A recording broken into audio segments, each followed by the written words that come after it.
we have the opportunity to invest in others.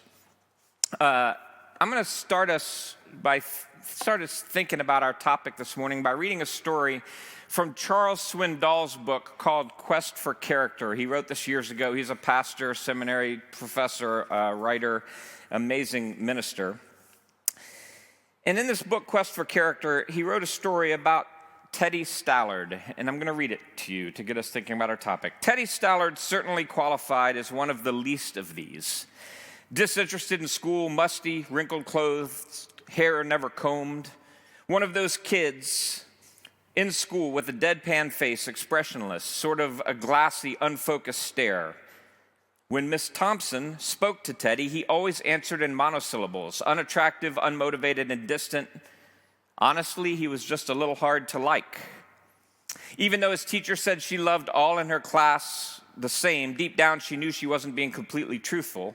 And whenever she marked Teddy's papers, she got a certain perverse pleasure out of putting X's next to the wrong answers. She should have known better. She had Teddy's records, and she knew more about him than she wanted to admit. The records read, first grade, Teddy shows promise with his work and attitude, but poor home situation. Second grade, Teddy could do better. Mother is seriously ill. He receives little help at home. Third grade, Teddy's a good boy, but far too serious. He's a slow learner. His mother died this year. Fourth grade, Teddy is very slow, but well-behaved. His father shows no interest. Christmas came, and the boys and girls in Miss Thompson's class brought her Christmas presents. They piled their presents on her desk and crowded around to watch her open them. Among the presents was one from Teddy Stallard. She was surprised that he had brought her a gift, but he had. Teddy's gift was wrapped in brown paper, was held together with Scotch tape. On the paper were written the simple words, "For Miss Thompson, from Teddy." When she opened Teddy's present, out fell a gaudy rhinestone bracelet with half the stones missing and a bottle of cheap perfume.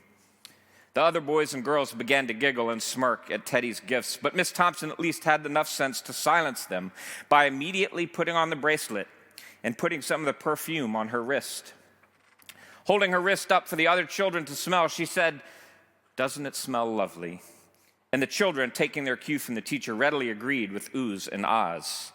At the end of the day, when school was over and the other children left, Teddy lingered behind. He slowly came over to her desk and said softly, "Miss Thompson, you smell just like my mother, and her bracelet looks real pretty on you. I'm glad you liked my presents." When Teddy left, Miss Thompson got down on her knees and asked God to forgive her. The next day, when the children came to school, they were welcomed by a new teacher. Miss Thompson had become a different person. She was no longer just a teacher. She had become an agent of God. She was now committed to loving her children, and especially the slow children, and especially Teddy Stallard. By the end of that school year, Teddy showed dramatic improvement. He had caught up with most of the students and was even ahead of some. She didn't hear from Teddy for a long time, and then one day she received a note that said, "Miss Thompson, I wanted you to be the first to know. I will be graduating second in my class. Love, Teddy Stallard." 4 years later, another note, "Miss Thompson, they just told me I'll be graduating first in my class. I wanted you to be the first to know. The university has not been easy, but I liked it. Love, Teddy Stallard." 4 years later, "Dear Miss Thompson, as of today, I am Theodore Stallard, MD. How about that? I wanted you to be the first to know. Also, I'm getting married next month, the 27th to be exact. I want you to come and sit where my mother would sit if she were alive. You are the only family I have now. Dad died last year. Love, Teddy Stallard."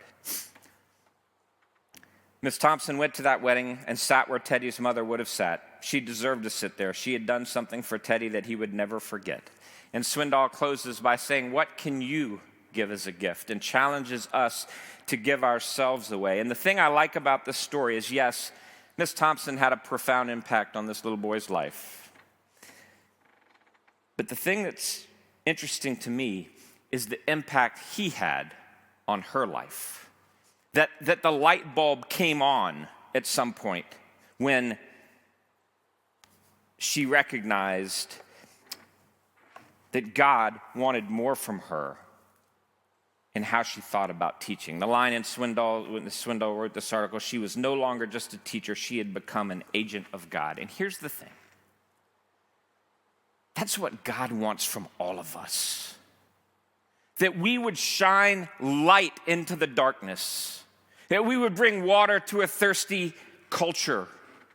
And God has put you in people's lives intentionally that perhaps no one else will ever reach.